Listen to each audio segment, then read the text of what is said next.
Baik,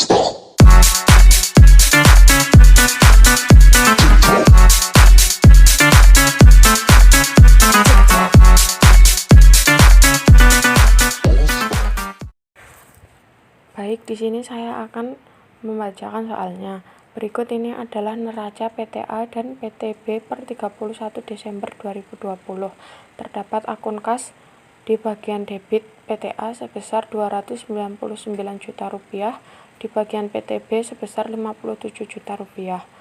Kemudian piutang di bagian debit PTA sebesar Rp600 juta, di bagian PTB sebesar Rp300 juta. Persediaan di bagian debit PTA sebesar Rp265 juta, di bagian PTB sebesar Rp85 juta.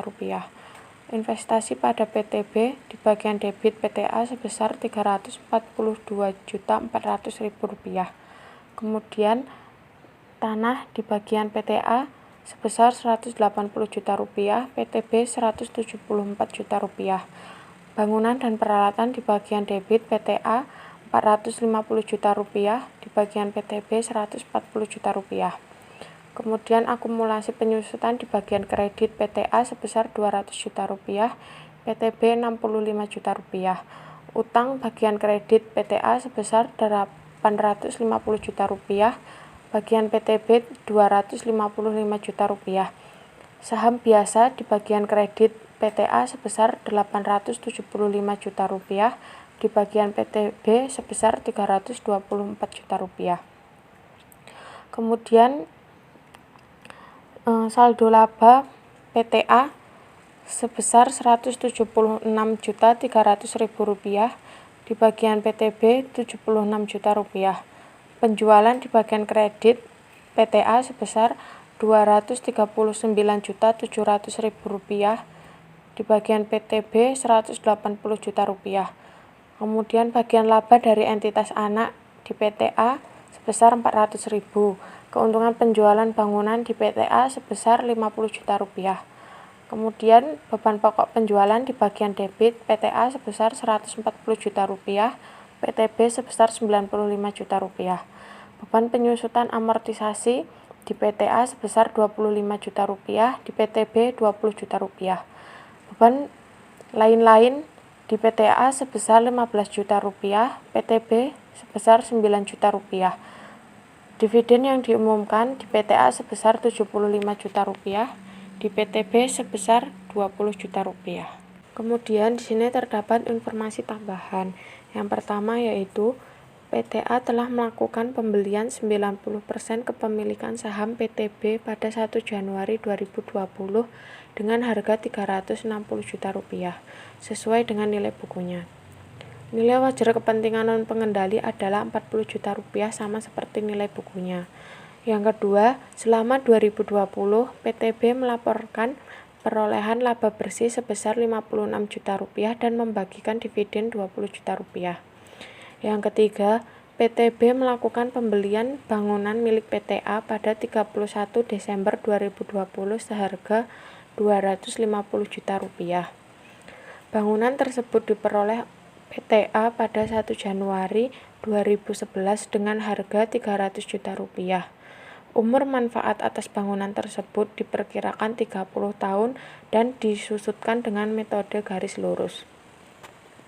Yang keempat, PTB menggunakan bangunan tersebut selama sisa manfaat bangunan yaitu 20 tahun. PTB menggunakan metode garis lurus untuk menyusutkan bangunan tersebut dan memperkirakan nilai sisa bangunan adalah 0. Yang diminta yang pertama yaitu catatlah jurnal yang berkaitan dengan investasi awal antara PTA dan PTB. Yang kedua, buatlah tabel perhitungan jurnal eliminasi PTA dan PTB. Yang ketiga, buatlah jurnal eliminasi PTA dan PTB. Dan yang keempat, yaitu buatlah kertas kerja konsolidasian PTA dan PTB. Jurnal yang berkaitan dengan investasi awal PTA dan PTB. Pada bulan Januari terdapat akun investasi PTB pada kas senilai Rp360 juta.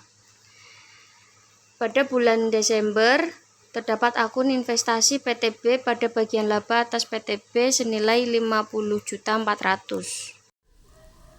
Ayat jurnal selanjutnya yaitu untuk mencatat bagian PTA atas dividen PTB.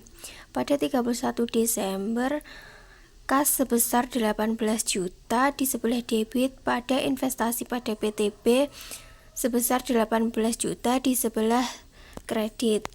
Nah, nilai 18 juta ini diperoleh dari pembagian dividen sebesar 20 juta dikalikan dengan porsi kepemilikan yaitu sebesar 90%, maka diperoleh nilai sebesar 18 juta. Oke teman-teman, saya akan melanjutkan penjelasan dari rekan saya. Jadi, jurnal selanjutnya kita akan mencatat keuntungan transaksi hulu yang belum terrealisasi. Cara perhitungannya itu melalui kita menghitung dahulu penyusutan bangunan. Yang penyusutan bangunannya itu 10 tahun dan kita akan menggunakan metode garis lurus. Rumusnya adalah harga perolehan dikurang nilai residu per umur manfaat dikali 10 tahun. Jadi 300 juta itu harga perolehannya, karena nilai residunya itu tidak ada maka 0 dibagi dengan 30 tahun dikali 10 tahun maka hasilnya adalah 100 juta. Nilai bangunan pada tahun 2020 yaitu 300 juta rupiah dikurang 100 juta rupiah sama dengan 200 juta rupiah. Maka laba belum terrealisasi adalah 250 juta rupiah dikurang 200 juta rupiah sama dengan 50 juta rupiah. Sehingga kita akan mencatat jurnal mengenai keuntungan transaksi hulu yang belum terrealisasi pada tanggal 31 Desember. Bagian laba atas PTB pada investasi pada PTB senilai 50 juta rupiah. Tabel perhitungan jurnal eliminasi PTA dan PTB. PTA sebesar 90%, kepentingan non pengendali 10% sama dengan saham biasa dan saldo laba.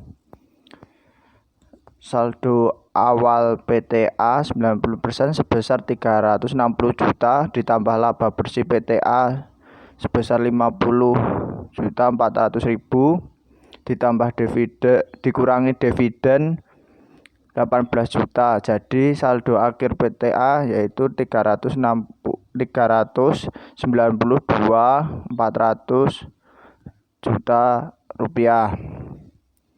Kemudian keuntungan belum terrealisasi 50 juta.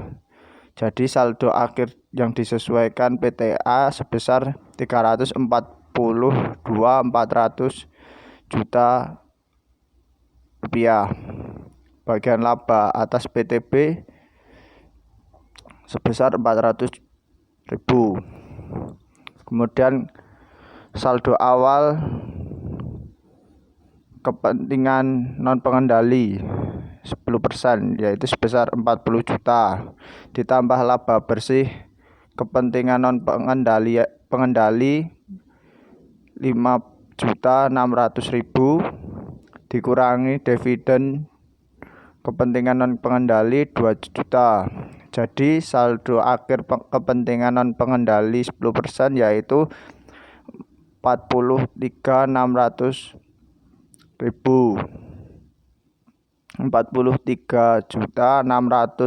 rupiah. Sedangkan saham biasa saldo awal sebesar 324 juta rupiah ditambah laba bersih 0 dikurangi dividen 0. Jadi saldo akhir pada saham biasa yaitu 324 juta rupiah. Kemudian saldo laba. Saldo awal pada saldo laba sebesar 76 juta rupiah ditambah laba bersih saldo laba 56 juta rupiah dikurangi dividen sebesar 20 juta.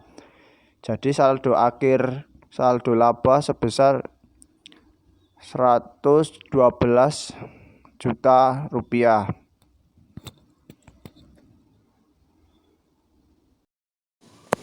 Saya Salmanu Zulma, NIM 195221102. Di sini saya akan menjelaskan mengenai jurnal eliminasi. Jurnal eliminasi merupakan jurnal yang dibuat untuk mengeliminasi bagian laba dan dividen PTA dan kepentingan non-pengendali serta investasi awal PTA di PTB.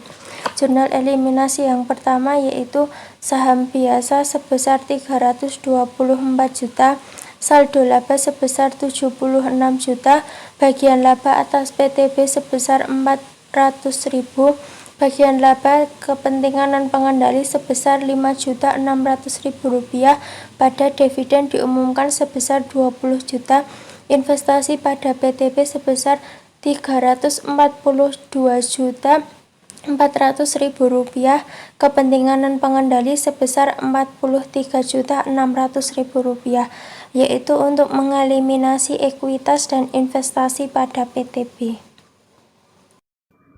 Jurnal eliminasi yang kedua yaitu kita akan mengeliminasi penjualan bangunan antara PTA dan PTB, di mana jurnalnya keuntungan penjualan bangunan sebesar 50 juta, bangunan sebesar 50 juta, kemudian muncullah akun akumulasi penyusutan di kredit sebesar 100 juta. Tentang laporan laba rugi, di mana PTA dan PTB ini memiliki saldo antara lain tentang penjualan, beban pokok penjualan, beban penyusutan dan amortisasi, beban lain-lain, bagian laba atas entitas anak, dan keuntungan penjualan bangunan, di mana PTA dan PTB ini memiliki saldo masing-masing, tetapi di dalam PTB ini tidak memiliki saldo tentang bagian laba atas entitas anak dan keuntungan penjualan bangunan, sehingga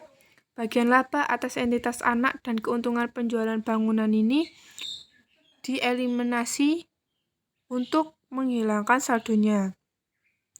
Sehingga dari laporan laba rugi tadi diketahui laba bersih konsolidasian, dan untuk mencari bagian induk atas laba bersih yaitu dengan dikurangi kepentingan non-pengendali, sehingga untuk mengetahui dari bagian induk atas laba bersih tadi, di mana bagian laba atas entitas anak dan keuntungan penjualan bangunan tadi dieliminasi, sehingga dari konsolidasi yang tadi hanya terdapat dari penjualan, beban pokok penjualan, beban penyusutan dan amortisasi beban lain-lain, sehingga jurnalnya PTA dan PTB dikonsolidasikan, yaitu ditambahkan dari saldo penjualan PTA ditambah saldo penjualan PTB, dan beban pokok penjualan ditambah beban pokok penjualan PTB. Di bawahnya juga sama, sehingga konsolidasian ini memiliki laba bersih konsolidasian sebesar 115.700.000, dan dari bagian laba kepentingan non-pengendali tadi, di mana didapatkan dari jurnal eliminasi, dan di sini ditampakkan lagi untuk mengurangi dari laba bersih konsolidasian ini, sehingga ketemulah bagian induk atas laba bersih sebesar 110.100.000 rupiah. Oke, selanjutnya saya akan melanjutkan menjelaskan kertas kerja konsolidasian di bagian laporan perubahan saldo laba. Di laporan ini terdiri dari saldo laba awal ditambah dengan laba bersih, kemudian dikurangi dengan dividen diumumkan sehingga diperoleh saldo akhir. Di saldo laba awal, PTA sebesar 176.300.000, di PTB sebesar 76 juta. Ini diperoleh dari neraca saldo yang ada di soal. Kemudian terdapat jurnal eliminasi, ekuitas dan investasi pada PTB di sebelah debit sebesar 76 juta, sehingga di kolom konsolidasian sebesar 176.300.000. Kemudian laba bersih. Laba bersih ini diperoleh dari laba bersih konsolidasian yang ada di atas ini, PTA dan PTB, kemudian dimasukkan di sini. Di PTA sebesar 110.100.000 dan di PTB sebesar 56 juta. Kemudian terdapat jurnal eliminasi di sisi debit sebesar 56 juta dan di kolom konsolidasi yang sebesar 110.100.000. Kemudian dikurangi dengan dividen diumumkan di PTA sebesar 75 juta dan di PTB sebesar 20 juta. Kemudian terdapat jurnal eliminasi di sisi kredit sebesar 20 juta sehingga di kolom konsolidasian sebesar 75 juta. Kemudian diperoleh saldo akhir.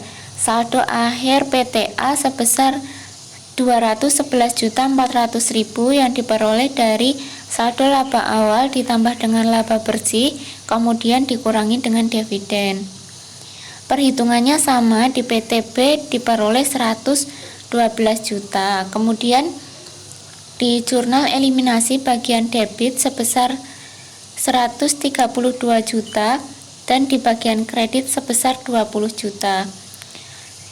Yang terakhir di kolom konsolidasian ini sebesar 211.400.000 yang diperoleh dari saldo laba awal ditambah dengan laba bersih dan dikurangi dengan dividen diumumkan. Kemudian, laporan posisi keuangan. Bagian aset. Yang pertama adalah kas dan setara kas. Untuk PTA sebesar 299 juta, PTB 57 juta, jurnal eliminasi tidak ada, konsolidasian 356 juta.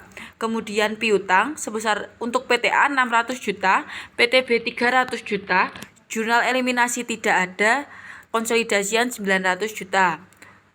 Untuk persediaan, PTA 265 juta, PTB 85 juta, jurnal eliminasi tidak ada, konsolidasian 350 juta. Kemudian investasi pada PTB, PTA sebesar 342.400.000. Untuk PTB tidak ada. Jurnal eliminasi sebelah kredit sebesar 342.400.000. Untuk konsolidasian tidak ada. Kemudian tanah, PTA sebesar 180 juta, PTB 174 juta, jurnal eliminasi tidak ada, konsolidasian 354 juta. Kemudian bangunan dan peralatan. Untuk PTA sebesar 450 juta, PTB sebesar 140 juta, jurnal eliminasi sebelah debit 50 juta, konsolidasian 640 juta. Kemudian akumulasi penyusutan untuk PTA sebesar 200 juta, PTB sebesar 65 juta, kemudian konsolidasian sebelah kredit sebesar 100 juta, konsolidasian 365 juta. Untuk total aset di PTA sebesar 1.936.400.000 rupiah. Kemudian untuk total aset PTB sebesar 691 juta rupiah. Kemudian untuk total jurnal eliminasi sebelah debit sebesar 50 juta, total jurnal eliminasi sebelah kredit sebesar 442.400.000 rupiah, dan total aset sebelah konsolidasian sebesar 2.235 juta rupiah. Yang selanjutnya yaitu kertas kerja konsolidasian untuk menghitung total liabilitas dan ekuitas.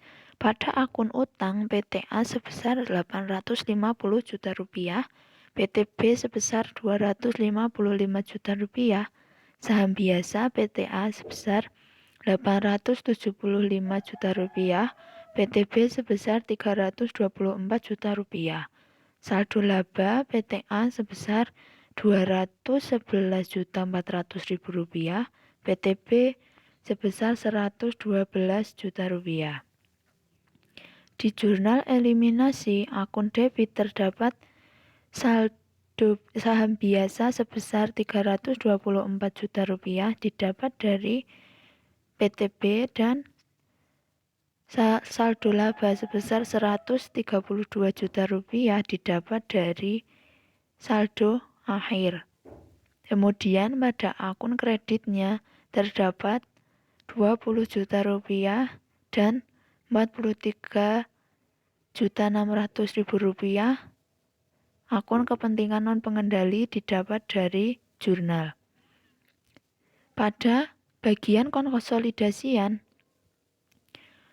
utang sebesar 1.105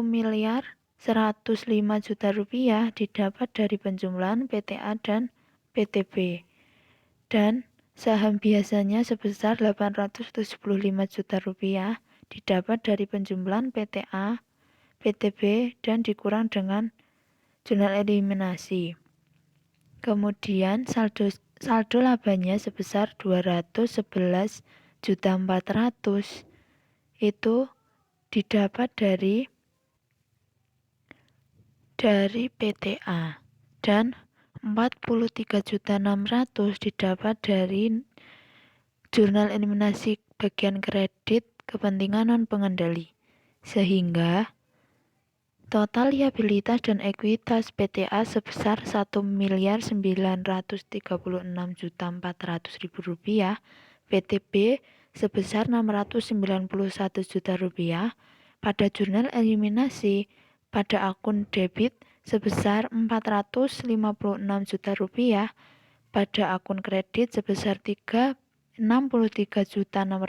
rupiah, dan pada bagian konsolidasian sebesar 2.235 juta rupiah.